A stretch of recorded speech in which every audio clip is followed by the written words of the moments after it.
बातमी नागपुरातील पेपरफुटी प्रकरणी आहे। नागपुरातील 12वीच्या पेपरफुटी प्रकरणाचं मुख्य केंद्र हे उमरेड असल्याचं आता बोललं जाते। उमरेड पोलिसांनी एकाला अटक सुद्धा करून तपास सुरू केलाय।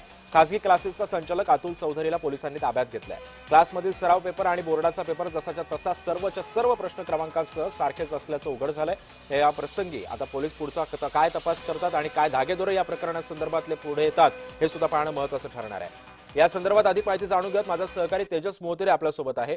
तेजस, एक एक धागेदोरे आता अखेर समोर येतात। 12वी पेपरफुटी प्रकरण हे खूप राज्यभरामध्ये गेल्या काही दिवसांपासून गाजलेलं होतं। अजून काय माहिती आहे, कारण आता याचं मुख्य केंद्र हे उमरेड असल्याचं बोललं जातंय। काय कशा पद्धतीने पोलीस तपास करतात पुढचा?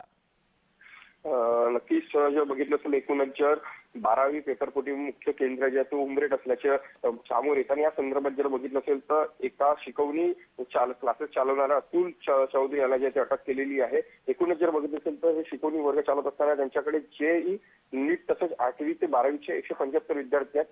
26 जानेवारीला त्यांनी शिकवणी वर्गातील 12वीची परीक्षा देणाऱ्या विद्यार्थ्यांसाठी जे सराव परीक्षा आयोजित केली होती। यावेळी जे आहे ते विद्यार्थ्यांना रसायनशास्त्र पेपर देण्यात आला होता आणि जो पेपर जो देण्यात आला होता तो सेम पेपर जो आहे तो रसायनशास्त्राचा पेपर जे आहे ते बोर्डाच्या यशात दिसून आला। एकूणच जर बघितलं असेल तर या शिक्षण विभागाला पत्र पाठवून याबाबत जे आहे ते अहवाल मागवला, परंतु अद्याप विभागाने यावर पोलिसांना अहवाल दिला नाही।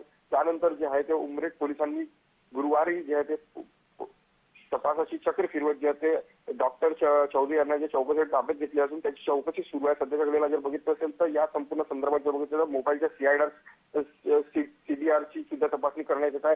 यामध्ये शिक्षण विभागातील कुठल्या अधिकारीचा हात आहे का याची सुद्धा जी आहे ती तपासणी जी आहे ते पोलीस करीत आहेत। नक्कीच, धन्यवाद तेजस, तुम्ही दिलेल्या सविस्तर माहितीबद्दल।